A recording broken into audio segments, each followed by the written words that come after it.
Hi అందరికి ఈరోజు Sunday special crab curry చేసుకుందామండి. ఇదిగోండి క్రాబ్స్ తెచ్చామండి మార్కెట్ నుంచి. ఇదిగోండి దీనిలో ఉప్పు పసుపు వేసి నిమ్మకాయ వేసి కలిపి పెట్టానండి.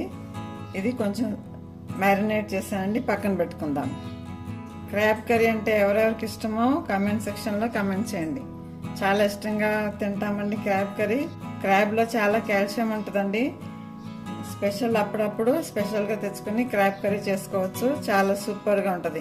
ఈజీగా సింపుల్గా ఎలా చేయాలో చూపిస్తాను. ఇక్కడ 2 ఆనియన్స్ తీసుకున్నాను. ఇలా కచ్చాపచ్చగా కట్ చేశాను. గ్రైండ్ చేయాలండి దీన్ని. దానిలో 2 పచ్చిమిర్చి వేస్తున్నాను. అలాగే కొంచెం కొత్తిమీర వేసి గ్రైండ్ చేసుకోవాలి. కచ్చాపచ్చగా గ్రైండ్ చేయాలండి, మరి మెత్తగా గ్రైండ్ చేయొద్దు, కొంచెం కోర్స్గా గ్రైండ్ చేయాలి. ఇక్కడ 2 చిన్న టమాటోస్ తీసుకున్నాను, ఇది కూడా గ్రైండ్ చేయాలి. ఇక్కడ ఆనియన్ తీసుకున్నానండి, చిన్న ఆనియన్ కట్ చేశాను. ఆనియన్ గ్రైండ్ కూడా చేశాను, కట్ కూడా చేసి పెట్టానండి. గ్రైండ్ ఎందుకంటే గ్రేవీ కోసం అని గ్రైండ్ చేశానండి. ఇదిగోండి గ్రేవీ కోసం గ్రైండ్ చేశాను, ఇది గ్రైండింగ్ చేశాను, ఇదేమో కట్ చేశాను. 2 చిన్న పచ్చిమిర్చి, అల్లం వెల్లుల్లి పేస్టు, చిన్న నిమ్మకాయ సైజ్ అంతా టెమరిండ్ పేస్ట్ తీసుకున్నానండి. ఎక్కువ తీసుకోవద్దండి టెమరిండ్. చింతపండు ఎక్కువ తీసుకోవద్దు, మన చేపల పులుసులాగా ఎక్కువ వేయొద్దు చింతపండు, దీనికి తక్కువే వేస్తారు. ఇప్పుడు ప్రాసెస్ చేసుకుందాం. ఇక్కడ కడాయిలో ఆయిల్ తీసుకున్నాను. ఆనియన్ కట్ చేసాను కదా, అది వేస్తున్నాను. ఆనియన్స్ ఫ్రై అవ్వాలి. ఆయిల్ నేను 3 టేబుల్ స్పూన్ తీసుకున్నానండి. ఆయిల్ ఎక్కువే పడుతుంది కర్రీస్కి. క్రాబ్ కర్రీకి ఆయిల్ కొంచెం ఎక్కువే పడుతుంది. ఇప్పుడు కొంచెం లైట్గా చేంజ్ అయిందండి, కలర్ చేంజ్ అయింది ఆనియన్స్ది. ఇప్పుడు గ్రైండ్ చేసిన పేస్ట్ వేస్తున్నా.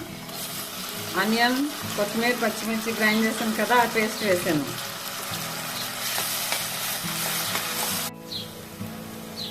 కొంచెం ఫ్రై అయింది ఆనియన్స్. ఇప్పుడు కొంచెం అల్లం వెల్లుల్లిపాయ పేస్ట్ వేస్తున్నా.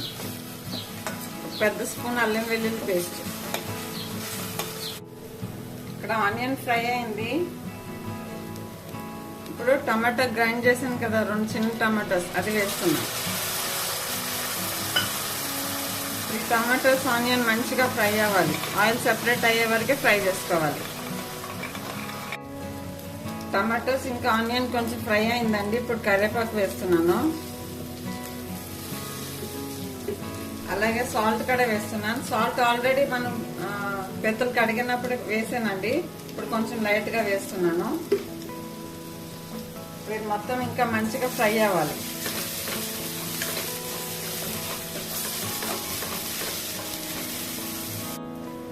ఇదిగోండి ఇలా ఆయిల్ సెపరేట్ అయ్యే వరకు ఫ్రై చేసుకోవాలి. ఇప్పుడు మనం కడిగి పెట్టుకున్నాం కదా క్రాబ్స్, అవి వేస్తున్నాం. ఇప్పుడు ఈ క్రాబ్ మంచిగా మసాలా పట్టే వరకు ఫ్రై చేసుకోవాలి. ఒక 2-3 మినిట్స్ ఫ్రై చేసుకోవాలి బాగా.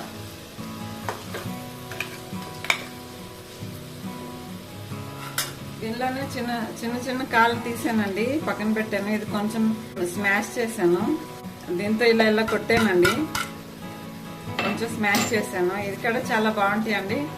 దీనిలో కూడా చాలా కాల్షియం ఉంటుంది. లెగ్స్ ఇవి కూడా వేస్తున్నా.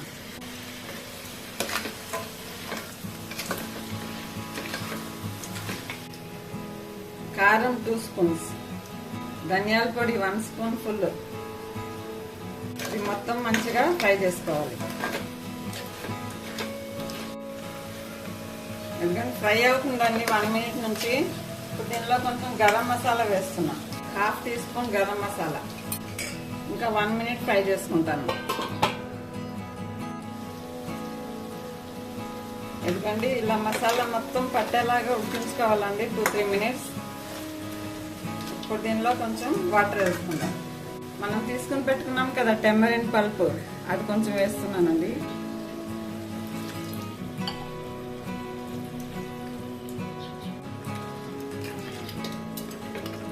ఎందుకంటే ఈ మొక్కలు మునిగే అంత వాటర్ వేయాలి. క్రాబ్ కర్రీ చాలా రకాలుగా చేసుకుంటారండి. పులుసు లాగా పెట్టుకుంటారు, ఇగురులాగా చేసుకుంటారు, ఫ్రై లాగా చేసుకుంటారు. ఇది నేను సింపుల్ గా చూపించానండి. చాలా వెరైటీగా చేసుకుంటారు. కొబ్బరి పాలు కూడా వేస్ట్ చేసుకుంటారు. చాలా సింపుల్ గా చూపించానండి. ఇలా ఒకసారి ట్రై చేయండి క్రాబ్ కర్రీ. ఇది ఆయిల్ సెపరేట్ అయ్యే వరకు బాయిల్ చేసుకోవాలి. ఎందుకంటే బాయిల్ అవుతుందండి. 2 పచ్చిమిర్చి వేస్తున్నాను.